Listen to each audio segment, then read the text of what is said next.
സഭയിലുള്ള സാന്നിധ്യം പ്രകടമാക്കണം. 40 വർഷം ഞാൻ അർപ്പിച്ച കൃപയുടെ യുഗതിയാണ്. കൃപാസ്ഥാനത്താറെ ജീവനോടെ പ്രത്യക്ഷപ്പെട്ട മാതാവിൻ്റെ മാധ്യസ്ഥ. ഇന്ന് അങ്ങയുടെ മക്കൾ ഈ പ്രാർത്ഥന കൂടുന്ന എല്ലാ മക്കൾക്ക് വേണ്ടി പ്രാർത്ഥിക്കുകയാണ്.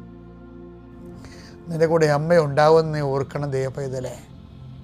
കർത്താവ്, കിടപ്പായിപ്പോയവർ, ഇങ്ങനെ ഒരു ആരോഗ്യമുണ്ട് പക്ഷെ കിടന്നു പോയവർ, ചിലപ്പോൾ അപകടം ഉണ്ടായി കിടന്നു പോയവർ, കർത്താവെ പ്രഷർ വന്ന് കിടന്നു പോയവർ, കർത്താവിൻ്റെ തിരുമുറുവാർന്ന വലതുകരം, ആണിപ്പെടുതാറുന്ന അത്ഭുതകരം ആ കിടന്നുപോയ മക്കളുടെ മേൽ ശരീരത്തിൽ തലയ്ക്കപ്പെടട്ടെ.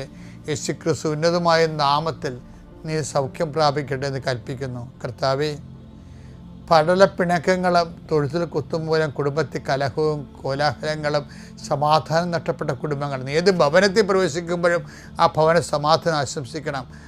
സമാധാന ദൂതൻ അവിടെ ഉണ്ടെങ്കിൽ നിൻ്റെ സമാധാനോടെ ഭരിക്കും. കർത്താവെ, അടിയൻ്റെ പ്രാർത്ഥന കൊണ്ടും അമ്മയുടെ പ്രത്യക്ഷീകരണം കൊണ്ടും കർത്താവെ ആ കുടുംബങ്ങൾക്ക് സമാധാനം ഉണ്ടാകണമെന്ന് പ്രാർത്ഥിക്കുന്നു. പഠിക്കാൻ പോകുന്ന കുഞ്ഞുങ്ങൾ, പഠിക്കുന്നതിന് വേണ്ടി ഒരുങ്ങുന്ന കുഞ്ഞുങ്ങൾ, കർത്താവെ എന്തെല്ലാം കാര്യങ്ങൾക്ക് വേണ്ടി മക്കൾ വേദനിച്ചുകൊണ്ട് ആശങ്കപ്പെട്ടുകൊണ്ട് കണ്ണുനീരോടെ വിഷമിക്കുന്നുണ്ടോ ആ മേഖലയിലെല്ലാം പരിശുദ്ധാത്മ പ്രവർത്തിച്ചുകൊണ്ട് നിൻ്റെ വിഷയത്തിൽ ദൈവം തീരുമാനമെടുക്കാൻ പോകുന്നു. കർത്താവിൻ്റെ മുമ്പിൽ നീ ജാഗ്രതയോടെ പെരുമാറുക. കർത്താവെ, അകലം വിട്ടുപോകുന്നവർ, രാജ്യം വിട്ടുപോകുന്നവർ, വീട് വിട്ടുപോകുന്നവർ, ഞങ്ങൾ കണ്ണുമ്പിൽ മറയുന്നവർ കർത്താവിൻ്റെ കൃപയാൽ നിറക്കപ്പെടട്ടെ എന്ന് പ്രാർത്ഥിക്കുന്നു. എൻ്റെ കർത്താവെ, ജോലിയില്ലാത്തതിൻ്റെ പേരിൽ വിസ പുതുക്കാത്തതിൻ്റെ പേരിലും യാത്രയ്ക്ക് നാട്ടിലേക്ക് വരാൻ പറ്റാത്തതിൻ്റെ പേരിലും തിരിച്ചു പോകാൻ പറ്റാത്തതിൻ്റെ പേരിലൊക്കെ കുടുങ്ങിക്കിടക്കുന്നവർ, എൻ്റെ കർത്താവിൻ്റെതുമായ എന്തെങ്കിലും ബന്ധനങ്ങളെ ഞാൻ അർപ്പിച്ച 40 വർഷത്തെ ബലിയുടെ ശക്തിയാൽ ബന്ധിക്കുന്നു, അഴിച്ചു മാറ്റുന്നു. കർത്താവിൻ്റെ കരുണ നിന്നെ ആവശ്യിക്കുകയും നീ വിടുതൽ പ്രാപിക്കുകയും ചെയ്യട്ടെ. I command you in the name of Jesus Christ, you be healed and delivered.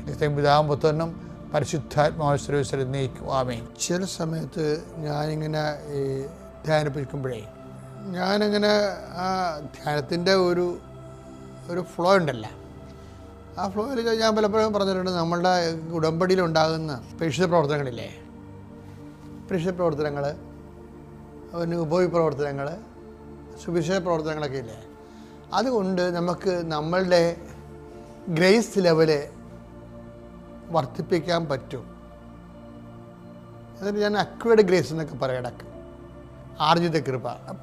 പക്ഷേ അത് ഞാനതിനെക്കുറിച്ച് അപ്പോൾ അവിടെ എവിടെയോ ഒരു ആർജിത കൃപ എന്ന് പറഞ്ഞപ്പോൾ എൻ്റെ മനസ്സിൽ പരിശുദ്ധ പറയുന്നുണ്ടായിരുന്നു, നീ ഇത് റെക്ടിഫൈ ചെയ്യണം, അത് കറക്റ്റ് ചെയ്യണം കേട്ടോ എന്ന് പറയാം.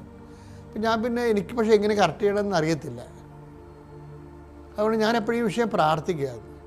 കഴിഞ്ഞ ദിവസങ്ങളിൽ ഇതുപോലെ കർത്താവുമായിട്ട് ഈ വചനം വായിച്ചുകൊണ്ടിരിക്കുന്ന സമയത്ത് ഞാൻ കൃപയെക്കുറിച്ച് വചനങ്ങളൊക്കെ പരിശോധിച്ച് പ്രാർത്ഥിക്കുമ്പോൾ എനിക്ക് മനസ്സിലായത്, നമുക്ക് ഈ ഓരോ കാര്യങ്ങൾ, ഇപ്പം നിങ്ങൾ പറയത്തില്ലേ, 10 രോഗികളെ കണ്ടു, 6 കെട്ടിപ്പൊതിച്ചോറ് തന്നെത്താൻ കൈകൊണ്ട് ഉണ്ടാക്കിക്കൊണ്ട് കൊടുത്തു. നമ്മളങ്ങനെ ചെയ്യുമ്പോൾ നമ്മുടെ മനസ്സിലെങ്കിലും ഉണ്ടോ നമുക്ക് കിട്ടാൻ പോകുന്ന അനുഗ്രഹത്തിൻ്റെ വിലയാണ് ഈ കൊടുക്കണമെന്ന്. നമ്മൾ ഓരോ കാര്യങ്ങൾ ചെയ്യുമ്പോൾ നിങ്ങളുടെ മനസ്സിലെങ്കിലും ഉണ്ടാവുമോ, നിനക്ക് ദൈവം തരാമെന്ന് ജോലിക്കുള്ള കൂലിയാണ് ഈ കൊടുക്കണമെന്ന്. പണ്ട് ഗോതമ്പ് റോഡെന്നൊക്കെ പറയത്തില്ലേ, എല്ലാ നാട്ടിലും ഉണ്ടാകും ഗോതമ്പ് റോഡ്, പേരുണ്ടാവും. എന്താണെന്ന് വെച്ചാൽ രാജഭക്കന്മാരുടെ കാലത്ത് തൊട്ടുള്ള പരിപാടിയാണ്. എന്ന് വെച്ച് കഴിഞ്ഞാൽ കൂലിക്ക് പകരം, പണത്തിന് പകരം ധാന്യങ്ങൾ. ഒരു തോടൊക്കെ വിട്ടുന്ന സമയത്ത് 5 മണിക്ക് പണി കയറി കഴിയുമ്പോൾ ചിലപ്പോൾ 2 കിലോ ഗോതമ്പ് അല്ലെങ്കിൽ 1 കിലോ അരി തരും. അതിന് പഴയ മലയാളത്തിൽ ഒരു പേരുണ്ടായിരുന്നു, ഊഴിയാവേല. ഊഴിയാവേല എന്ന് പറഞ്ഞാൽ എന്താണ്? പഴയ രാജാക്കന്മാരുടെ തിരുവിതാംകൂറിൻ്റെ പുസ്തകത്തിലൊക്കെ ഉണ്ട് ഊഴിയാവേല. ഊഴിയാവേല എന്ന് പറഞ്ഞു കഴിഞ്ഞാൽ നമ്മൾ വേല എടുത്താൽ നമുക്ക് പൈസ ആയിട്ട് കാശ് കിട്ടത്തില്ല, മറിച്ച് ധാന്യം കിട്ടും. അങ്ങനെയാണ് രാജാക്കന്മാർ തോടും എല്ലാം വെട്ടിച്ചിരിക്കണത്, റോഡൊക്കെ ഇട്ടിരിക്കണത്. നിങ്ങളിതുപോലെ ഈ പ്രേക്ഷിത പ്രവർത്തനം ഊഴിയാവേലയായിട്ട് മാറുന്നുണ്ടോ എന്ന് ചിന്തിക്കണം. എന്ന് വെച്ച് കഴിഞ്ഞാൽ കർത്താവ് നമുക്ക് ജോലി തരുന്നു, അതിന് കർത്താവിനൊരു കൂലി കൊടുക്കുന്നു. കർത്താവ് പറഞ്ഞ വാക്ക് അനുസരിച്ച് നമ്മൾ രോഗികൾക്ക് ഇത് കൊടുക്കുന്നു. തമ്മിൽ എൻ്റെ മക്കൾ ഇതിനെ കണക്ട് ചെയ്യരുത്. ദൈവം നമുക്ക് തരുന്ന ഒരു അനുഗ്രഹത്തിന് കൂലിയായിട്ടല്ല ഇത് കൊടുക്കുന്നത്, വിലയായിട്ടല്ല കൊടുക്കുന്നത്. മറിച്ച് അത് നമ്മൾ ചെയ്യുന്നത് ദൈവത്തിൻ്റെ കൃപയോടുള്ള നമ്മുടെ സഹകരണമാണ്. ദൈവത്തോട് ചെയ്യണ സഹകരണം. അപ്പം നമ്മൾ ചില ആൾക്കാർ ഈ സഹകരണം വരുമ്പോൾ എന്താ ഗുണമെന്ന് അറിയാമോ? കർത്താവ് തിരിച്ച് സഹകരിക്കും. അതാണ് നമ്മൾ ഉദ്ദേശിക്കുന്നത്. അതിൻ്റെ ഫലമായിട്ടാണ് നമുക്ക് ജോലിയെല്ലാം കിട്ടുന്നത്. പക്ഷേ അതിന് ഡയറക്റ്റ് ഒരു വിലയായിട്ട് നമ്മൾ കാണരുത്. മർക്കോസ് 16:20. അവർ എല്ലായിടത്തും പോയി പ്രസംഗിച്ചു. കർത്താവ് അവരോട് കൂടെ പ്രവർത്തിക്കുകയും അവരുടെ കൂടെ അടയാളം കൊണ്ട് വചനം സ്ഥിരീകരിക്കുകയും ചെയ്തിരുന്നു. അടയാളങ്ങൾ ആവശ്യം. ഇപ്പം ചില ആൾക്കാർ കൃപാസനത്തെ ചിലർ ആക്ഷേപിക്കണം എന്താണ്, അത് അനുഗ്രഹമുള്ള സ്ഥലത്തെല്ലാം ആൾക്കാർ ഓടിക്കൂടുമെന്ന്.